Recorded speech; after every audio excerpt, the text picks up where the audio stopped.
राजनीतिक गलियारों में फिर चर्चाएं तेज हुई हैं। एक तरफ हनुमान बेनीवाल और एक तरफ गोविंद सिंह डोटासरा। हम बात करेंगे आज राजनीतिक एनालिसिस की। थोड़ा सा उपचुनाव चल रहा है राजस्थान में, और राजस्थान में उपचुनाव चले और एक नेता चर्चाओं में ना आए, ऐसा तो हो ही नहीं सकता। तो अब दो नेता चर्चाओं में हैं राजस्थान के, दोनों ही कदावर नेता, एक पार्टी के राजस्थान के मुखिया और एक पार्टी के पूरी भारत के मुखिया, हनुमान बेनीवाल और गोविंद सिंह डोटासरा।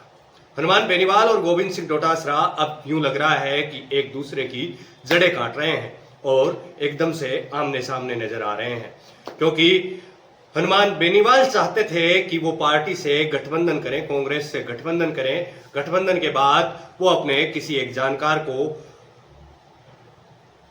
को एक टिकट दिलवाए और वो गठबंधन के साथ विजयी घोषित हो।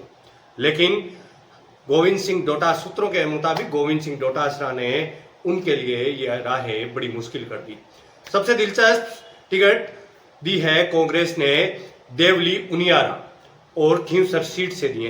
हनुमान बेनीवाल का मजबूत गढ़ कहे जाने वाले खींवसर में कांग्रेस ने भाजपा नेता सवाई सिंह चौधरी की पत्नी रतन चौधरी को उम्मीदवार बनाया है।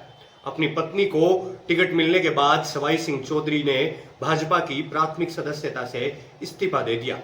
इसके अलावा देवली उनियारा सीट से विधायक से सांसद बने हरीश मीणा की सिफारिश पर केसी को कांग्रेस ने अपना उम्मीदवार बना दिया। अब ये खबर है खींवसर की। अब खींवसर की ही नहीं, हम बात करेंगे पूरे राजस्थान की।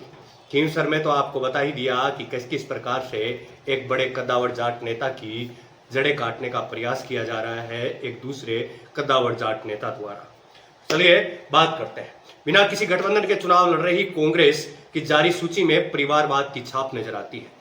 वहीं ये छाप राष्ट्रीय लोकतांत्रिक पार्टी पर भी लगती है कि पहले हनुमान बेनीवाल ने अपने भाई को टिकट देकर मैदान में उतारा था और अब आरएलपी से खींवसर से अपनी पत्नी कनिका बेनीवाल को वो विधायक उपचुनाव में अपनी पत्नी को चुनाव लड़वा करके ये सिद्ध कर ही रहे हैं कि परिवारवाद की छाप नजर आई जाती है। परिवारवाद हर राजनीतिक पार्टी में चलता है।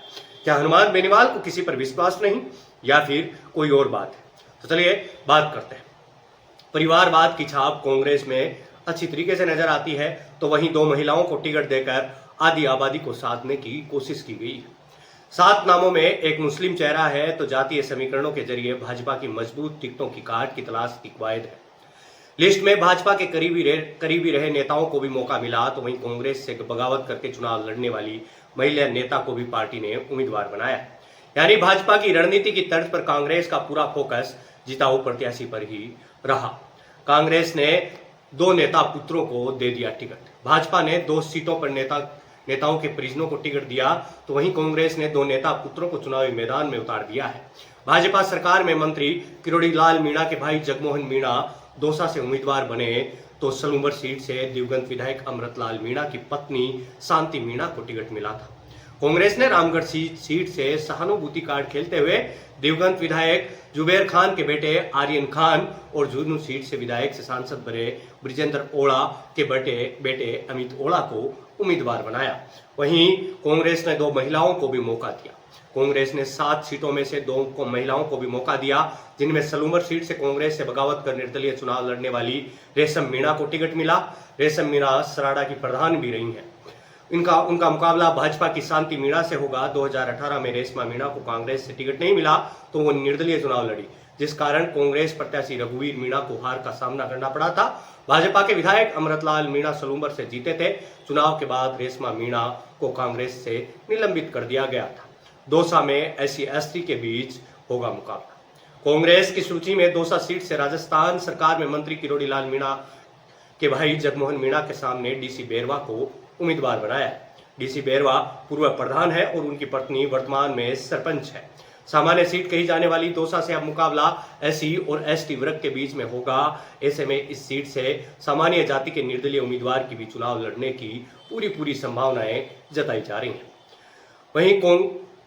वहीं 84 से कांग्रेस ने युवा चेहरे महेश रोत पर दांव खेला। केसी मीणा कि किरोड़ी लाल मीणा का स्वागत करते हुए फोटो सोशल मीडिया पर वायरल हो रहे हैं। अब इस सीट से राजेंद्र गुर्जर का मुकाबला कांग्रेस के केसी मीणा से होगा। हालांकि इस सीट पर कांग्रेस के नेता नरेश मीणा बागी होकर चुनाव लड़ने का ऐलान कर चुके हैं। उनके चुनावी मैदान में उतरने से मुकाबला त्रिकोणीय हो जाएगा। केसी मीणा हिंदुस्तान जिंक के इंजीनियर रह चुके हैं। इसके अलावा आदिवासी बेल्ट की अहम सीट 84 से कांग्रेस ने युवा चेहरे महेश रौत पर दांव खेला है। महेश रौत एनएसयूआई और यूथ कांग्रेस में रहे हैं। बड़ी बात यह है कि कांग्रेस ने सभी 7 सीटों पर नए चेहरे उतारे हैं और 3 सीटें ऐसी हैं जहां पर सांसदों के परिजनों या उनके कहने पर टिकट दिया है, लिहाजा जीत की जिम्मेदारी भी उन्हीं की तय की गई है। वहीं मैंने आपको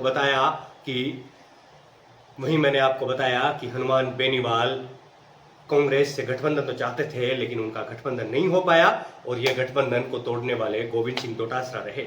गोविंद सिंह डोटासरा और हनुमान बेनीवाल की ये राड़ कब तक चलेगी और किस प्रकार से चलेगी, यह आने वाले भविष्य के गर्भ में हम देखेंगे। तो अभी मैं आपसे विदा लेता हूं। मिलते हैं किसी ऐसे ही अन्य तड़कते भड़कते वीडियो में। तब तक के लिए आप सब्सक्राइब कीजिए देव बम्बाट को और देव बम्बाट से अभी जुड़ जाइए, क्योंकि देव बम्बाट अब बड़ा हो रहा है, एक्सपेंड हो रहा है और इस एक्सपेंडेशन में आप जुड़िए। यदि आप युवा हैं और एक पत्रकार की तरह जुड़कर हमारे साथ काम करना चाहते हैं, पूरे राजस्थान भर में या पूरे भारत में आप कहीं से भी जुड़कर हमारे साथ काम करना चाहते हैं, तो आप हमें ईमेल कर सकते हैं और अपना मैसेज भेज सकते हैं, या फिर हमें व्हाट्सएप कर सकते हैं, या फिर कॉल कर सकते हैं, हमसे बातचीत कर सकते हैं। अभी मैं आपसे विदा लेता हूं। मिलते हैं अन्य वीडियो में।